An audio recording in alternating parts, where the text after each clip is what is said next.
یہ ایک سوال کیا تھا، قرآن پاک پڑھ کر کھانا وغیرہ کا اہتمام کر کے اور اس پر فاتح خوانی کرنا اور ذکر و درود پڑھنا، دعا استغفار کرنا اور قرآن کی کوئی آیت صورت وغیرہ پڑھ کر، تو اس کا ثواب جو ہے وہ ہمارے جو فوت شدگان ہیں، یعنی جو مسلمان دنیا سے چلے گئے ہیں، ان کی ارواح کو نظر کرنا، ثواب ان کو پہنچانا، تو کیا یہ شرعاً درست ہے؟ قرآن و حدیث سے اس کا ثبوت ملتا ہے یا نہیں؟ شرعاً یہ ایصال ثواب کرنا، یہ قرآن و حدیث میں اس کا ثبوت موجود ہے، اور باقاعدہ حضور علیہ الصلوۃ والسلام نے، صحابہ کرام کا بھی اس پر عمل موجود ہے، حضور علیہ الصلوۃ والسلام نے باقاعدہ حکم ارشاد فرمایا، اور تابعین، تبع تابعین، اجلا صحابہ کرام اور دیگر بزرگان دین کا اس پر عمل رہا ہے کہ علماء نے تو اس عمل کو مستحب قرار دیا ہے، خواہ وہ نیک کام کرے یا زکوٰۃ ہے، روزہ ہے، حج ہے، صدقہ و خیرات ہے، یا کلمہ طیبہ پڑھتا ہے، ذکر و درود پڑھتا ہے، کوئی بھی عمل خیر کرتا ہے، اور تو اس کا ثواب جو ہے وہ اپنے مردوں کو وہ ایصال کر سکتا ہے، اور اسی طرح مردے جو زندہ لوگ ہیں،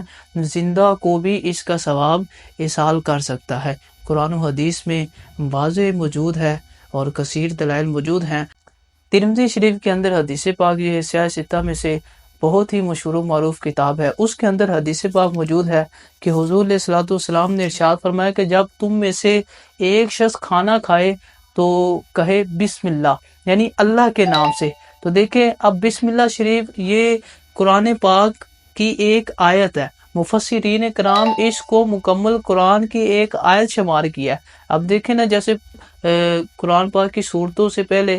بسم اللہ بعض اوقات لکھی ہوتی ہے، تو مفسرین کرام نے یہ سورہ بسم اللہ الرحمن الرحیم کو پوری مکمل ایک قرآن کی صورت شامل کیا ہے، یعنی یہ بھی گویا کہ قرآن کا ایک حصہ ہے، قرآن کا جز ہے۔ تو اب حضور نے فرمایا کہ کھانے سے پہلے بسم اللہ پڑھ لے، تو اب اگر ہم کھانے کو سامنے رکھ کر بسم اللہ پڑھ کر کھانا کھاتے ہیں یا وہ دعا کر لیتے ہیں اور اس کا ثواب مردے کو ایصال کرتے ہیں، تو اس میں شرعاً کوئی حرج تو نہیں ہے۔ اللہ تعالیٰ کا فرمان ہے، فرمایا والذین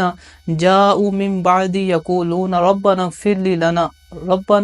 لنا وَلِإِخْوَانِنَا الَّذِينَ سَبَقُونَ بِالْإِيمَانِ، فرمایا اور جو ان کے بعد آئے، یعنی مہاجرین اور انصار کے بعد آئے، تو عرض کرتے ہیں کہ اے ہمارے رب، ہمیں بخش دے اور ہمارے بھائیوں کو بھی بخش دے اور جو ہم سے پہلے ایمان لائی۔ تو دیکھیں اس آیت میں جو فوت شدگان ہیں، مسلمان بھائیوں کے لیے دعا کا ذکر موجود ہے۔ اسی طرح جس طرح مسلمانوں کی دعا سے فوت شدگان کو فائدہ پہنچتا ہے، اسی طرح مسلمانوں کے دیگر نیک اعمال کرنے سے اور ان کے ایصال ثواب سے بھی ان کو فائدہ پہنچتا ہے۔ اسی طرح رب تعالیٰ قرآن پاک میں فرماتا ہے کہ وَقُلْ رَبِّ ارْحَمْهُمَا كَمَا رَبَّيَانِي صَغِيرًا۔ تو دیکھیں یہ حضرت ابراہیم علیہ الصلوۃ والسلام نے دعا کی تھی، رب تعالیٰ سے دعا کی تھی کہ اے میرے رب، تو ان دونوں پر رحم کر، یعنی کن دونوں پر؟ ان کے جو والدین تھے، کہا ان دونوں پر رحم کر جیسا کہ ان دونوں نے مجھ پر بچپن میں مجھے پالا۔ اب دیکھیں یہ حضرت ابراہیم علیہ الصلوۃ والسلام دعا کر رہے ہیں، اور دعا کن کے لیے کر رہے ہیں؟ اپنے والدین کے لیے کر رہے ہیں، اور اب کہا کہ جس طرح بچپن میں انہوں نے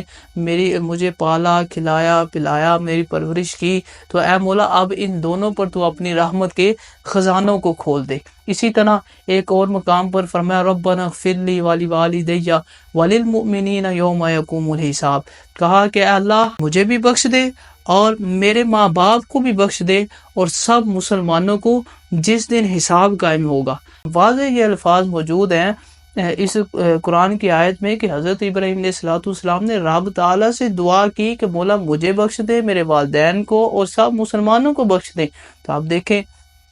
اگر دعا کرنا یہ قرآن و حدیث سے ثابت نہ ہوتا، بخشش کی دعا کرنا تو یہ ثابت نہ ہوتا، تو یہ حضرت ابراہیم اللہ کے نبی ہیں، رسول ہیں، تو یہ دعا نہ کرتے۔ اسی طرح اب دیکھیں جس طرح اولاد کی دعا سے والدین کو فائدہ پہنچتا ہے، اسی طرح اولاد کے ایصال ثواب سے بھی والدین کو فائدہ پہنچتا ہے۔ اب اس پر کثیر حدیثیں موجود ہیں، صحیح بخاری اور مسلم شریف کے اندر یہ حدیثیں موجود ہیں کہ حضرت عائشہ رضی اللہ عنہ سے روایت ہے کہ ایک آدمی حضور علیہ الصلوۃ والسلام کی بارگاہ میں حاضر ہوا، عرض کی کہ یا رسول اللہ میری والدہ اچانک فوت ہو گئی ہے، اور اب میرا یہ گمان ہے کہ اگر وہ کلام کرتی تو تصدق کرتی، یعنی صدقہ کرتی۔ تو فرمایا کہ حضور مجھے یہ بتائیں، اگر میں اپنی والدہ کی طرف سے صدقہ کروں تو کیا ان کو فائدہ پہنچے گا یا نہیں پہنچے گا؟ تو حضور علیہ الصلوۃ والسلام نے فرمایا کہ تم صدقہ کرو، ان کو اس کا فائدہ پہنچے گا۔ تو دیکھیں اب یہ ان کی والدہ چونکہ دنیا سے جا چکی ہے،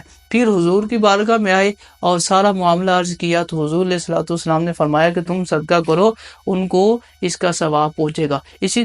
طرح کے ایک حدیث میں یہ بھی الفاظ ہیں کہ ان کے بھی ایک صحابی آئے، ان کی والدہ فوت ہو گئی، عرض کی یا رسول اللہ میری والدہ اچانک فوت ہو گئی ہے، یعنی میری غیر موجودگی میں، تو میں ان کی طرف سے صدقہ کروں تو کیا فائدہ ہوگا یا نہیں ہوگا؟ تو آپ علیہ الصلوۃ والسلام نے فرمایا ہاں فائدہ ہوگا، تم صدقہ کرو۔ تو انہوں نے عرض کیا کہ یا رسول اللہ میں آپ کو گواہ کرتا ہوں کہ میں نے اپنا پھلوں کا باغ، یعنی مکمل انہوں نے ایک باغ اپنی والدہ کی طرف سے اللہ کی راہ میں صدقہ کیا، اور جو اس کا ثواب وہ اپنی والدہ کو ایصال ثواب کیا۔